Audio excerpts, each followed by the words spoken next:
할렐루야. 오늘 저는 악한 날에 서 있으라 라는 제목으로 은혜를 나누고자 합니다.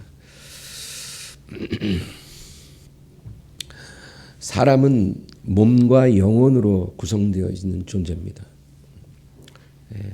그래서 우리의 몸 안에 영혼이 있잖아요. 이 두 가지가 결합이 될 때 사람인 거예요. 분리된 상태로 있을 때 그 사람이 아닙니다. 사람은 몸 안에 영혼이 들어가 있을 때 사람인 것이죠. 그래서 우리가 이 세상 삶이 끝나고 이 육신을 벗어나면 우리의 영혼이 하나님께로 가죠. 우리가 영혼으로 하나님과 영혼이 있는 게 아니에요. 주님이 이 세상에 다시 오시는 날에 우리는 부활의 몸을 입게 된다는 겁니다. 이 몸을 벗고 부활의 몸을 입어서 주님과 영원히 사는 것입니다. 그래서 우리는 이 몸을 벗어나서 살 수 있는 존재가 아니라는 거. 그래서 몸도 중요하고 영혼도 중요한데요. 성경에는 우리 몸에 대해서는 별다른 언급이 없어요. 뭐 좋은 음식을 잘 가려 먹어라. 뭐 운동을 해서 몸 관리를 해라. 뭐 그런 얘기는 성경에 없습니다. 하루는 제자들이 씻지 않은 손으로 음식을 먹었어요. 그러니까 바리새인들이 율법에 씻지 않은 손으로 음식 먹지 말라 그러는데 왜 당신의 제자들은 하지 말아야 될 짓을 합니까? 그러니까 예수님께서 씻지 않은 손으로 입에 들어가는 것이 우리를 더럽히는 것이 아니고 우리의 입에서 나오는 것이 우리를 더럽히느니라. 왜냐하면 그것은 우리 마음에서 나오기 때문이니라. 그러니까 성경은 우리의 몸에 관해서는 그렇게 많은 이야기를 하고 있지 않습니다. 그러나 이런 말씀은 있어요. 너희 몸이 하나님의 성전인 것을 알지 못하느냐. 우리 몸은 성령에 거하시는 성전이 됩니다. 그래서 누구든지 하나님의 성전을 더럽히면 하나님께서 그를 멸하시리라. 그러니까 우리가 몸을 성전처럼 관리해야 된다 그 얘기죠. 더러운 곳에 우리 몸을 두지 말아야 합니다. 더러운 일로 몸을 더럽히지 말아야 하는 거죠. 그래서 우리가 술 먹고 담배 피고 약물 복용, 마약 이런 게 하나님께 범죄가 되는 게 몸을 더럽히는 것이기 때문입니다. 하나님 그렇게 하지 말라는 거예요. 그런데 성경은 몸보다는 상대적으로 영혼에 대해서 많은 이야기를 하십니다. 오늘 본문은 마귀가 우리에게 영적으로 공격을 가한다는 거예요. 그래서 우리가 그 영적인 공격을 막아내기 위해서 어떻게 해야 하는지 그것을 말해줍니다. 우리 10절 11절 다 같이 읽습니다. 끝으로 너희가 주 안에서와 그 힘의 능력으로 강건하여지고 마귀의 관계를 능히 대적하기 위하여 하나님의 전신갑주를 입으라. 너희 영혼이 그 힘의 능력으로 강건해지고 마귀의 관계를 능히 대적하기 위해서 하나님의 전신갑주를 입으라. 너희 힘으로는 주었다 깨어나도 마귀의 관계를 이겨낼 수 없기 때문에 하나님의 전신갑주를 반드시 입어야 한다는 거예요. 이 하나님이 우리에게 주시는 말씀입니다. 자기 힘으로 마귀를 못 이겨요. 여러분, 우리는 마귀를 우리 힘으로는 이겨낼 수 없습니다. 마귀가요, 두 가지 강력한 무기를 갖고 있어요. 우리가 마귀를 이기려면 적을 알아야 되죠. 마귀는 어떤 무기를 갖고 있을까? 두 가지 강력한 무기가 있다. 첫째는 거짓말로 속이는 것입니다. 마귀는 거짓의 아비잖아요. 거짓말의 원조예요. 거짓말로 우리를 속이는 게 마귀의 첫째 무기고, 두 번째는 두려움을 통해서 겁을 주는 것입니다. 두려움을 통해서 우리를 위축시키고 겁주고 주저앉히고 뒤로 물러서게 하고 그렇게 하는 게 마귀가 갖고 있는 두 번째 무기. 이 두 가지 무기는 하나님이 마귀에게 무제한으로 허락하신 무기입니다. 여러분 요즘은 이런 개조심이라는 글을 별로 보기가 힘든데 제 어릴 때만 해도 골목마다 뭐 집 앞에 개조심 이렇게 글자 많이 붙여놨어요. 근데 그 개 조심하라는 건데 보면 개가 있긴 있어요. 있는데 목줄에 묶여 있는 거죠. 그래서 가까이만 가지 않으면 절대 두려워할 필요가 없는 거예요. 네. 왜냐하면 목줄이 딱 개를 제압하고 있기 때문에 무서운 존재가 아니에요. 그냥 근처에 가면 막 개가 으르렁거리지만 그거 하나도 겁낼 거가 없는 거예요. 그냥 겁만 주는 거예요. 개는 우리를 물을 수가 없는 게 줄에 매여 있기 때문이죠. 여러분 마귀와 악령들도 똑같아요. 하나님께서 딱 줄로 매놓고 있어요. 그래서 우리를 해칠 수는 없으나 우리에게 으르렁거린다는 거예요. 우리를 굉장히 두렵게 만들기는 해요. 그러나 우리가 진리를 알면 두려울 필요가 없는 거죠. 진리가 뭐예요? 목줄에 매여 있다라는 게 진리예요. 하나님의 손아귀에 딱 잡혀 있다라는 거. 그게 진리예요. 그 진리를 우리가 모르면 두려움에 잡히는 거예요.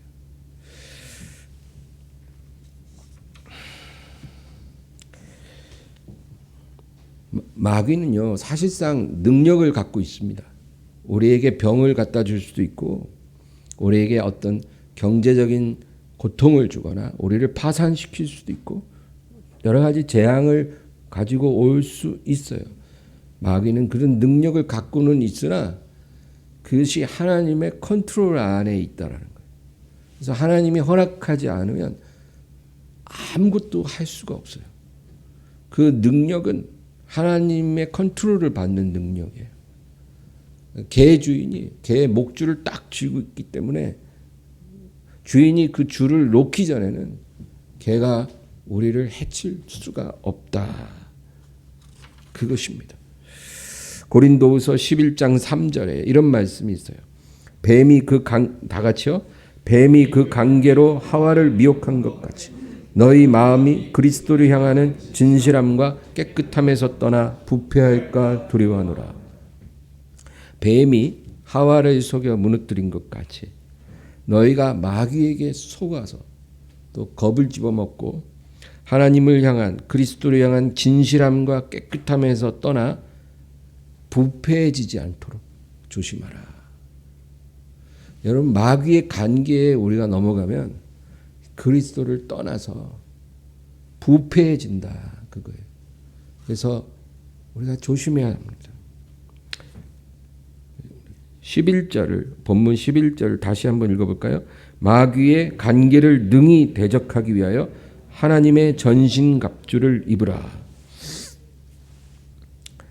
하나님의 전신갑주가 없으면 우리는 반드시 넘어진다. 그렇게 말합니다. 12절입니다. 우리의 씨름은 혈과 육을 상대하는 것이 아니요 통치자들과 권세들과 이 어둠의 세상 주관자들과 하늘에 있는 악의 영들을 상대함이라. 우리의 씨름은 혈과 육을 상대하는 게 아니라는 거예요. 여러분 혈과 육이 뭐예요? 만질 수 있고 눈에 보이는 거죠.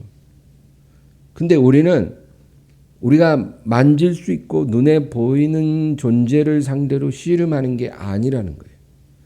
만약에 우리가 혈과 육을 상대하는 거라면 우리가 지능이 높을수록 유리합니다. 또 어떤 능력이 있고 어떤 재력이 있으면 우리가 상당히 유리할 수 있죠. 여러 가지 좋은 인맥이나 스펙이 갖춰지면 그 씨름하기가 상대적으로 유리할 거예요. 마치 회사에서 입사 동기들과 내가 경쟁을 해서 더 빨리 승진하기 위해서 어떤 능력이 필요하듯이 우리의 씨름이 그런 씨름이라면 그런 능력이 필요한 거죠. 근데 성경은 뭐라 그러냐면 우리는 이런 혈육을 상대로 씨름하는 게 아니라는 거예요. 그럼 누가 우리의 상대냐? 통치자들, 권세들, 어둠의 세상 주관자들, 하늘에 있는 악의 영들이라는 거예요. 이게 뭐예요? 우리가 눈으로 볼 수 없어요.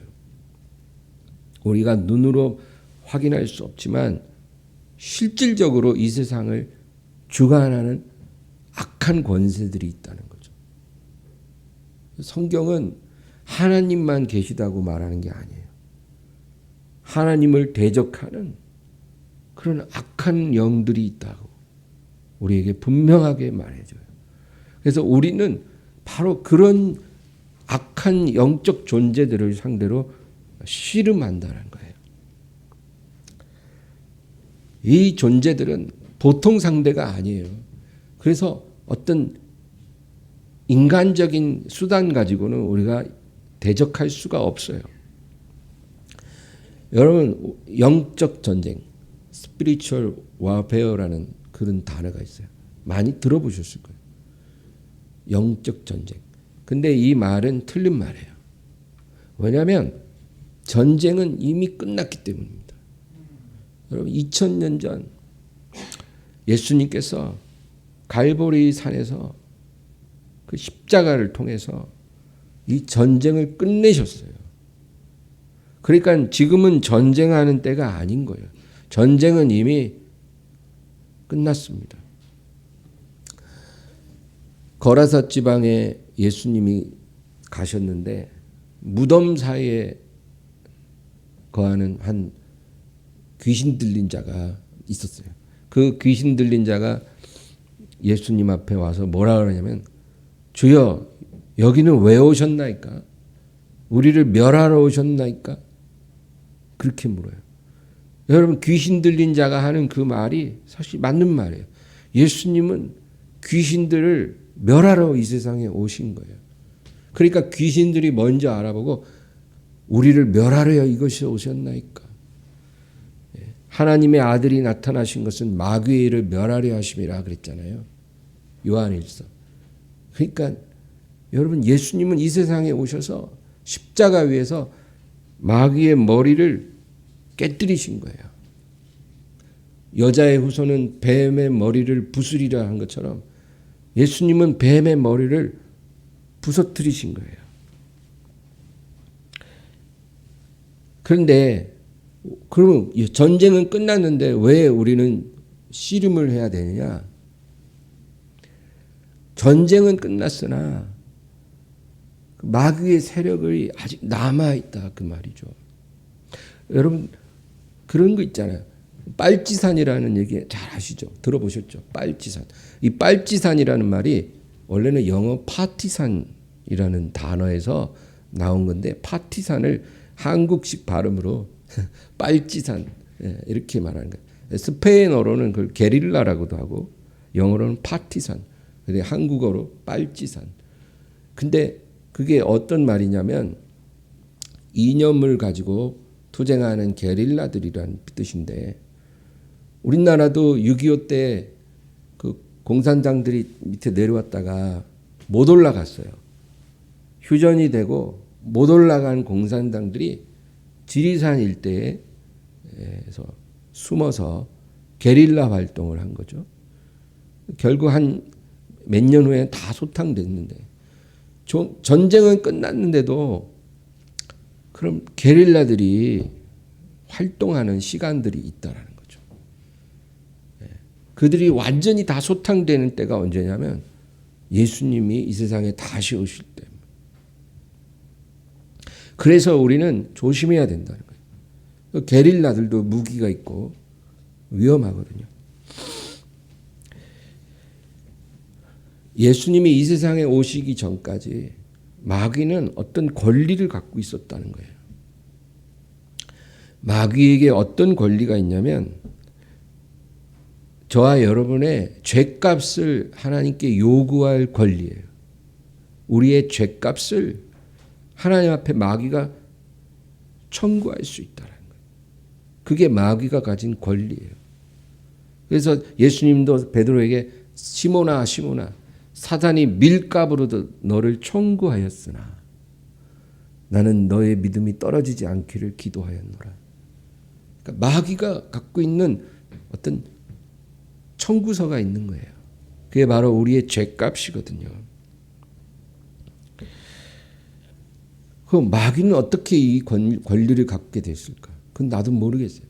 분명한 거는 마귀도 사실은 타락천사거든요. 하나님으로부터 분리돼서 완전히 타락하고 그리고 하나님의 심판에 영원히 들어가게 될 그런 운명을 갖고 있다는 거예요. 근데 이 마귀가 저와 여러분도 자기와 똑같은 운명이 되기를 원한다는 거예요. 그 물귀신 작전 뭐 이런 말 있죠. 예? 그 담배 피는 사람들이 자기만 피다가 암 걸려 죽으면 되는데 옆 사람한테도 한 대 주잖아요. 너도 피라고. 예? 예. 그 나쁜 짓 하는 친구들은 꼭 그런 게 있어요. 착한 친구를 같이 가담시키려고 해요. 그래서 자기만 망하는 게 아니라 뭔가 같이 망하고 싶은가 봐요. 근데 이게 마귀적인 생각이거든요. 마귀가 하나님으로부터 영원한 형벌에 들어갈 존재인데 가기 전에 저와 여러분도 끌고 가고 싶은 거예요. 그리고 하나님 앞에 우리의 죄값을 청구하는 그런 권리를 갖고 있다. 예, 그겁니다. 그래서 범죄한 인간들은 반드시 그 죄의 대가를 지불해야 합니다. 라고 마귀가 하나님 앞에 청구를 한다는 거예요.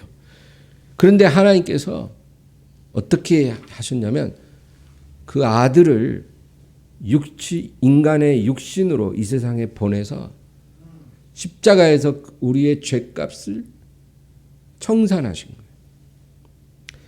하나님의 아들이 육신을 입고 우리와 똑같은 모양으로 이 세상에 오셔서 당신의 죄가 아니라 저와 여러분의 죄를 속량하기 위해 십자가에서 죄값을 다 지불했다. 그거예요. 그러니까 이제 죄값이 지불됐기 때문에 마귀의 청구는 효력이 없어지는 거예요. 여러분 마치 사채업자가 사채를 주고 이제 그 권리 그 채무 증서를 갖고 있잖아요. 그리고 각서도 갖고 있잖아요. 만약에 네가 원금과 이자를 언제까지 안 갚으면 내가 너의 장기를 팔아먹을 권리가 있다. 뭐 너를 평생 뭐 노예로 부릴 수 있는 돈을 갚기 전까지 그렇게 내가 할 수 있다. 이런 각서를 갖고 있는 거예요. 근데 누가 와서 원금과 이자를 일시불로 다 갚아버렸어요. 그러면은 이제 더 이상 권리가 없어지는 거죠. 그렇죠? 네, 그런 거예요.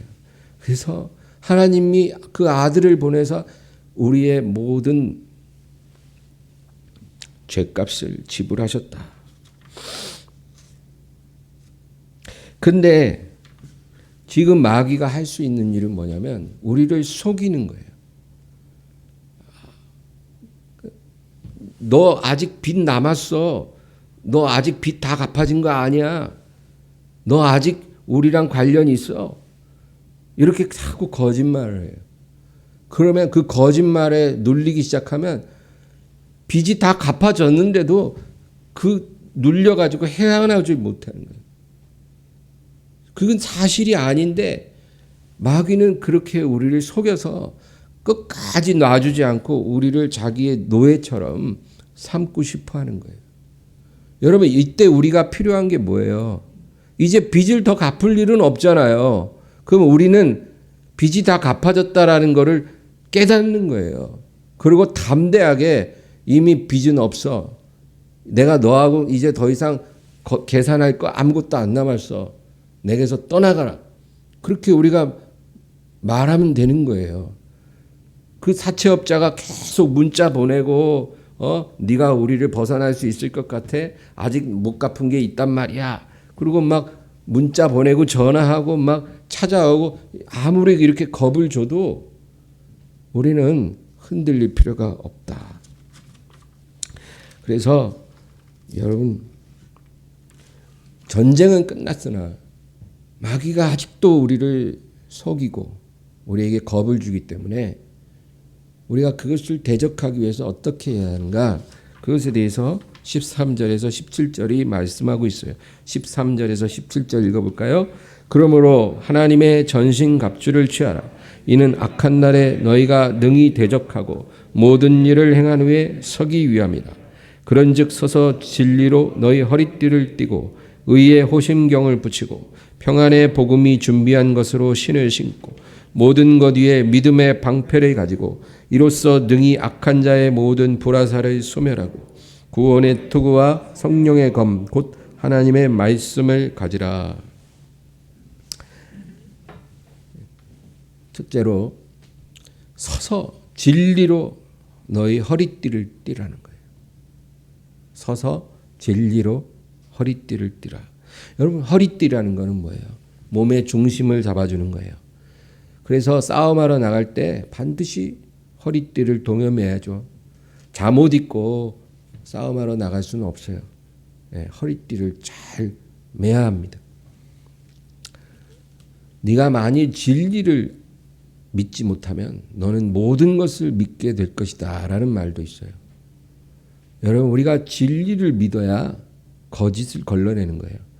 진리를 모르면 거짓을 다 받아들이게 돼 있어요. 그건 확실해요. 그래서 우리가 영적인 싸움을 할 때 제일 먼저 해야 될 게 진리로 우리 허리를 동여매는 겁니다. 마귀는요, 거짓의 압이에요. 그래서 우리가 진리를 발견하지 못하도록 계속 이 세상에 짝퉁을 뿌려놨어요. 우리가 진리 속에 짝퉁들 속에서 진리를 발견하기가 점점 더 어려워지는 거예요. 그래도 우리는 진리를 찾아서 그것으로 우리 허리띠를 삼아야 한다는 것입니다. 진리는 예수님 안에만 있어요. 근데 마귀는 진리가 예수님 밖에서도 발견할 수 있다라고 우리에게 말을 합니다. 여러분, 이 세상을 살아보세요. 예수님 안에만 진리가 있는데 세상에서는 그렇게 절대 얘기 안 해요.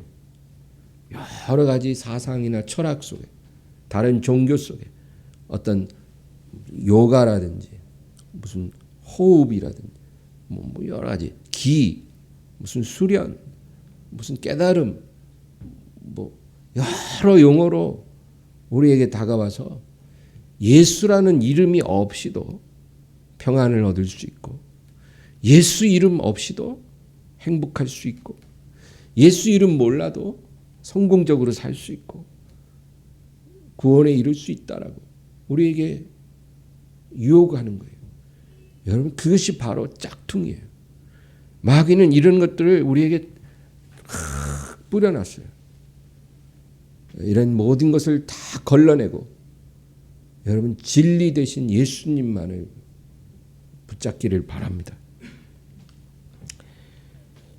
진리로 허리띠를 띈다는 것은 예수의 이름, 예수의 피, 예수의 말씀, 그것이 내 삶의 중심이 되어야 된다 그 말이에요.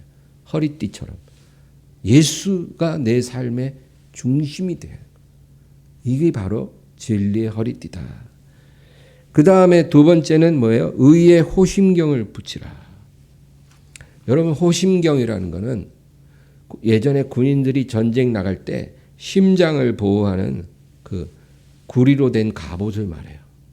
가슴에다가 딱 호심경을 대고 전쟁에 나가는 거예요. 요즘 말로 하면 방탄조끼 같은 거예요. 방탄조끼. 그러니까 의의 호심경을 가슴에 대라. 그 말은 의로 너의 심장을 보호하라. 여러분, 우리 의는 예수님의 보혈로부터 오는 것입니다. 예수님의 보혈이 우리의 의가 되고 우리의 심장을 보호해야 돼요. 그런데 만약에 전쟁에 나가는 우리가 그 호심경이 없어, 다시 말해 예수님의 보혈로 우리 심장을 보호하지 않으면 굉장히 위험해지겠죠.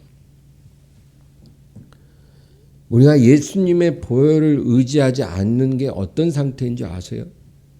우리가 범죄를 저질렀을 때 죄를 합리화하는 거. 죄를 지으면 회개해야 되잖아요.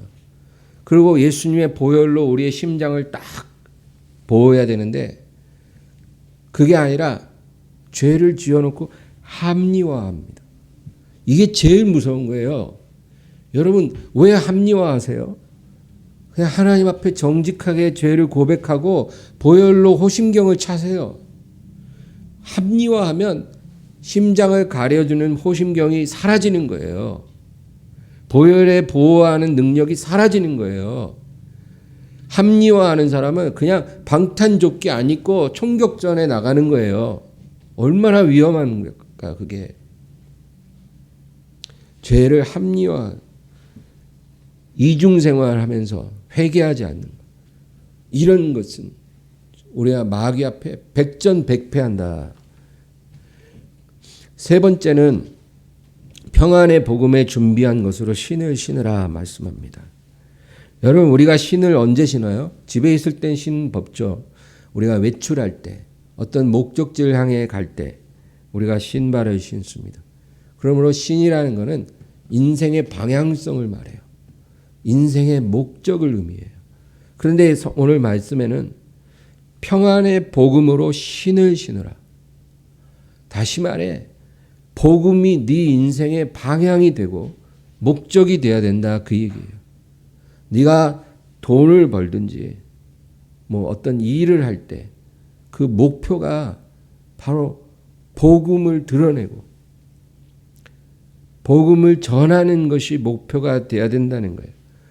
어떤 일을 하느냐가 중요한 게 아니라 어떤 일을 하든지 어떤 직업을 갖든지 너의 삶의 방향과 목표는 복음을 드러내는 것이 되어야 한다는 거예요. 이것이 복음의 신을 신고 사는 삶이에요. 우리가 건강을 지키는 목적도 그냥 행복하게 오래오래 살라고가 아니라 복음을 위해서, 복음 전하는 삶을 살기 위해서 내가 건강을 지키고 내가 자녀를 키우는 목적도 그냥 내 새끼 잘 길러서 그냥 어떻게 그냥 즐겁게 좀 살아보자 이게 아니라 자식 잘 키워서 이 자녀가 하나님의 복음을 위해 쓰여질 수 있도록 그게 목적이 되는 거예요.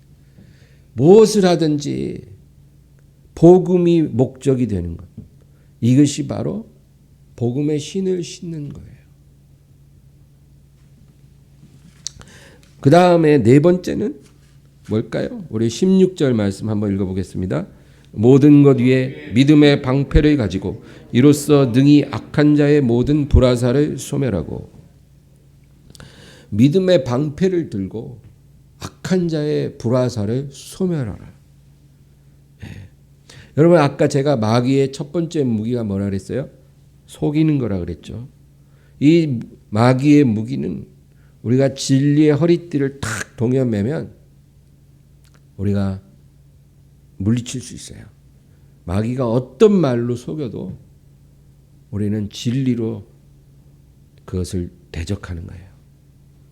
그러면 두 번째 무기는 뭐예요? 우리를 겁주는 거예요. 두려움의 불화살을 쏩니다. 마귀가 우리에게 두려움이라는 불화살을 날리는 거예요. 계속 쏴요. 근데 그 화살이 한번 몸에 박히면 우리가 두려움에 잡혀서 무너져요. 두려움이 한번 들어오면 여러분 아무것도 못해요. 그러면 그 두려움은 언제까지 올까요? 죽을 때까지 와요. 우리가 천국 들어가는 날까지 마귀는 이 두려움의 불화살을 쏠 수밖에 없어요. 우리를 아무것도 못하게 만들려고.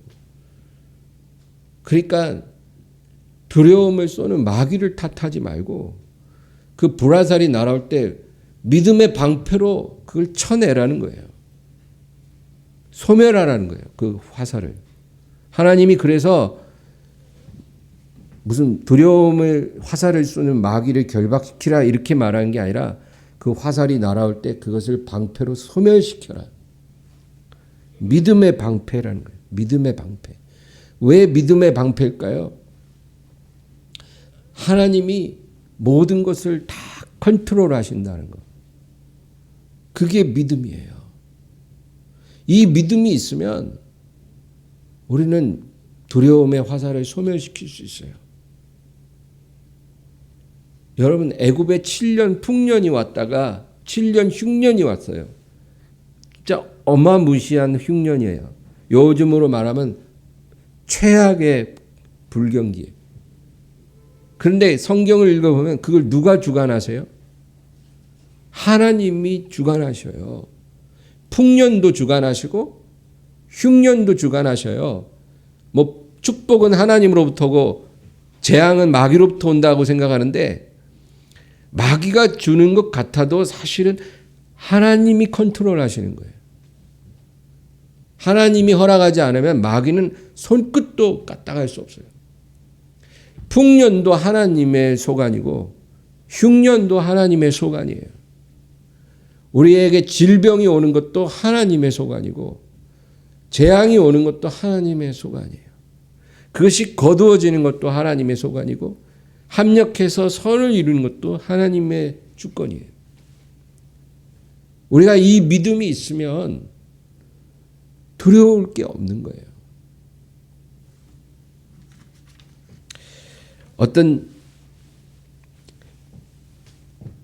우리가 근데 조심해야 될 거는 하나님을 신뢰하는 것과 하나님을 시험하는 것 잘 구분할 수 있어야 돼요. 하나님을 신뢰하는 것, 하나님을 시험하는 것 달라요. 예를 들어 어떤 사람이 초보 운전자예요. 요즘 초보 운전자 엄청 많아요. 길에 가면 차 5대 중에 한 대는 초보 운전 붙여놨더라고요. 아주 이제 지하철 타기 겁나서 그냥 막 운전을 막 하는 사람들이 많아진 것 같아요. 이 초보 운전자는 운전이 미숙할 거 아니에요. 그러면 자기가 운전 실력이 미숙하면 조심해야 돼요. 그래서 밤에 야간 운전 같은 거는 초보자에게 힘드니까 자제해야죠. 근데 이 초보 운전자가 오늘 야간에 좀 저 강변 드라이브를 좀 한번 하고 싶은데 그러고는 차를 끌고 나가는 거예요. 그러면서 믿습니다. 지켜주실 줄 믿습니다. 이러고 이제 운전을 막 130km 막 밟아. 믿습니다. 막 그래서 150도 믿습니다. 근데 여러분 이런 거는 믿음이 아니고 시험하는 거예요. 시험이에요, 그거. 그런 거를 믿음이라고 생각하는 사람들이 많아요. 그래서 문제가 터지고 나서 왜 하나님이 안 지켜주셨을까? 그 하나님을 시험한 거예요. 그러나 이 초보 운전자가 저녁에 야간 운전을 안 하는데 집안에 갑자기 아픈 사람이 생기든지 아니면 정말 불가피한 상황에 차를 써야 되는 상황이 된 거예요, 밤에. 그때 차를 가지고 나오면서 하나님 앞에 하나님, 제가 실력이 부족해서 위험하지만 지금은 어찌할 수 없는 상황에 운전을 하오니 나를 지켜주소서. 이렇게 기도할 때 그거는 하나님을 시험하는 게 아니고 하나님을 신뢰하는 거예요. 여러분 그래서 비슷해 보여도 신뢰와 시험이 다를 수 있는 거예요. 우리가 이거 잘 구별해야 돼요. 시험해야 돼. 신뢰해야 될 때 시험하는 사람이 있고 그 반대로 하면은 큰일 난다. 그 얘기입니다. 요즘 같은 시기에는 이런 분별을 잘해야 돼요. 내가 지금 하나님을 신뢰하고 있는지 아니면 하나님을 시험하는지. 그 다음에 다섯 번째는 뭘까요? 17절 다 같이 읽습니다. 구원의 투구와 성령의 검 곧 하나님의 말씀을 가지라. 다섯 번째는 구원의 투구예요. 구원의 투구. 투구라는 것은 머리와 얼굴을 보호하는 장비입니다. 투구가 여러분 왜 투구를 쓰냐면 보호를 위해서도 쓰지만 내가 어느 편에 속했는지를 말해주는 거예요.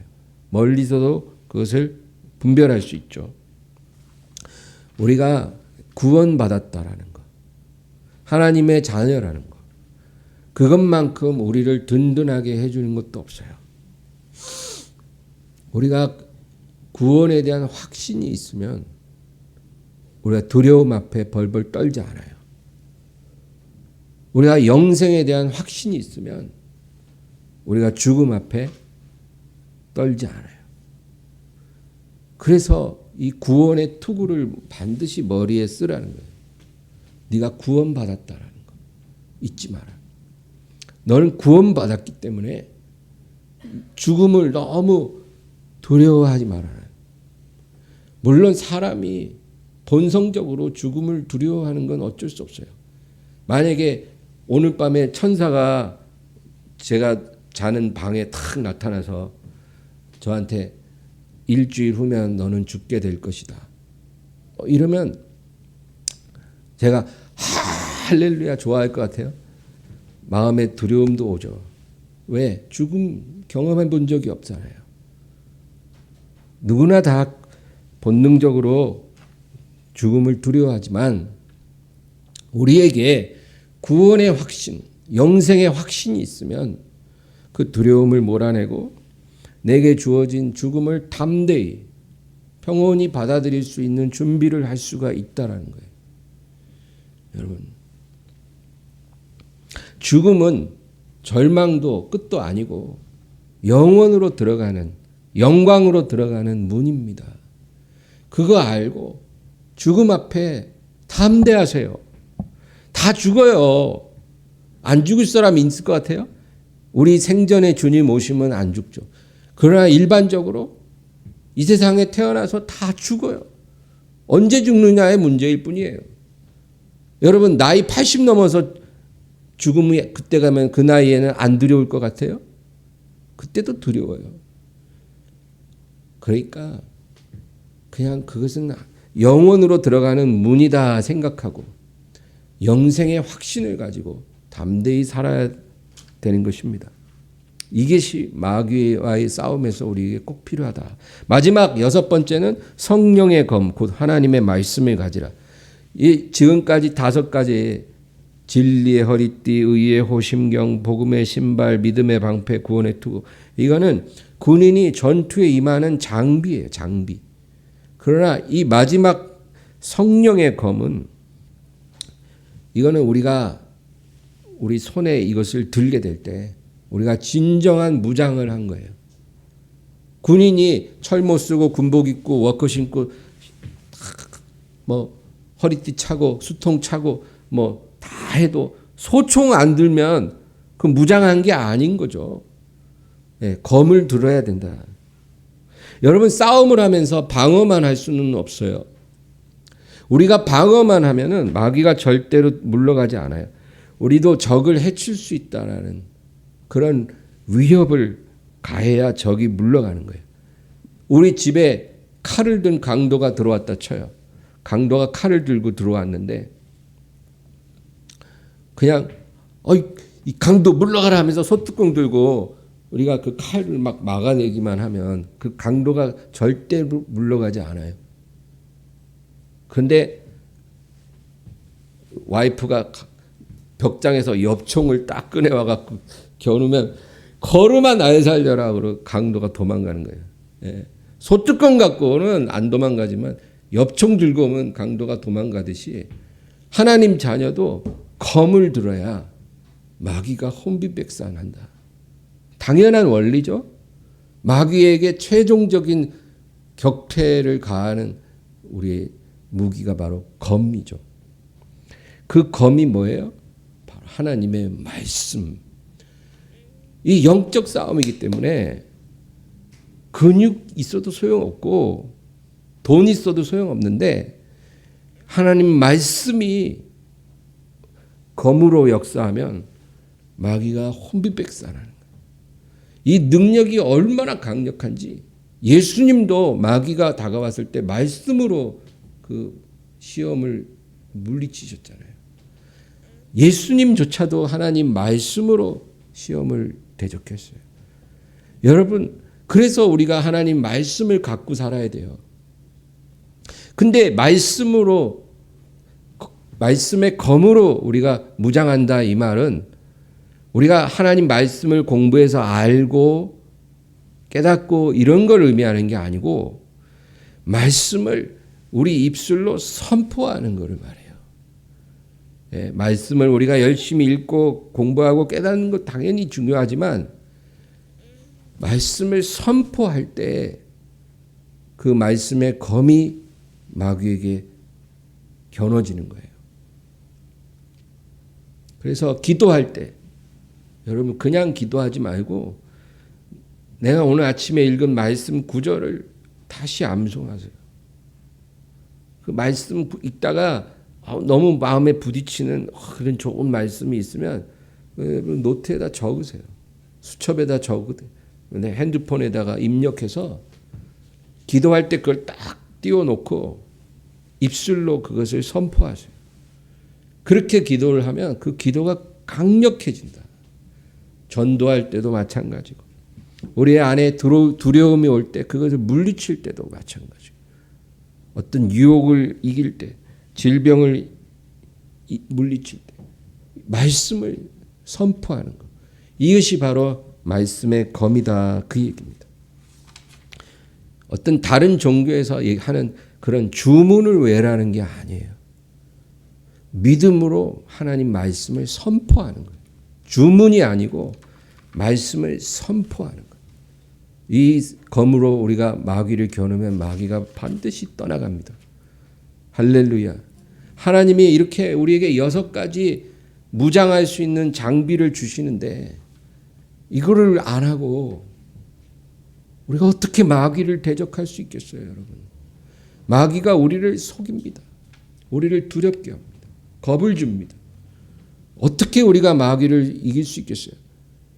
이 무기로 무장하지 않으면 못 이겨요. 마귀가요. 처음에는 겁을 요만큼 줘요. 근데 우리가 거기 혼비백산하면 그 정도 갖고 충분하다 그러죠. 근데 그런 것 갖고 잘 안 통하면 더 큰 두려움을 갖고 와요. 그것도 안 통하면 더 큰 두려움. 마귀는 우리를 굴복시킬 수 있는 그런 거짓과 두려움이라는 무기를 갖고 오는데 우리 힘으로 못 이긴다는 거예요. 하나님이 이길 수 있는 장비와 무기를 주셨다. 오늘 말씀을 꼭 기억하세요. 특별히 13절이 핵심이에요. 13절 다시 읽어볼까요? 그러므로 하나님의 전신갑주를 취하라. 이는 악한 날에 너희가 능히 대적하고 모든 일을 행한 후에 서기 위함이라. 악한 날이라는 거예요. 지금이. 마귀가 활동하는 시간이. 너희가 이것을 능히 대적하고 최후의 날에 서기 위함이라. 여러분 승리하시기 바랍니다. 저는 느헤미야 4장부터 6장까지 참 좋아해요. 제가 마음에 두려움이 들어올 때 제가 자주 펼쳐 읽는 부분이 느헤미야 4장에서 6장인. 여러분도 집에 가서 꼭 읽어보시기 바라요. 거기 보면 마귀가 두려움을 이용해서 어떻게 하나님의 역사를 회방하고 하나님의 자녀들을 위축시키고 축복의 문을 닫아버리는지 잘 나와 있어요. 느헤미야 4장에서 6장 안에 저들이 나를 두렵게 하여 이런 표현이 몇 번 나오는지 한번 세보는 것도 재미있을 거예요. 제가 한 가지 에피소드만 말하면 느헤미야가 이제 총독으로 부임해서 예루살렘 성벽을 재건합니다. 이 큰 하나님의 역사를 이루는데 마귀가 가만히 있을 리가 없겠죠. 산발락과 도비아라고 하는 사마리아 사람들이 있어요. 그들은 이 성벽이 재건되는 것을 너무 싫어하는 사람들. 그런데 별의별 방법을 해도 안 되니까 뭐 처음에는 막 왕에게 편지를 보내서 중단시켜 보려고도 하고 뭐 여러 방법을 써도 다 안 되니까 나중에는 이제 겁을 줍니다. 그래서 우리가 며칠 안에 밤에 너희를 기습 공격해서 우리 칼로 너희를 도륙하리라. 아, 여러분, 근데 실제로 산발락과 도비아는 그런 힘을 갖고 있어요. 그들은 능히 그런 짓을 하고도 남을 사람들이에요.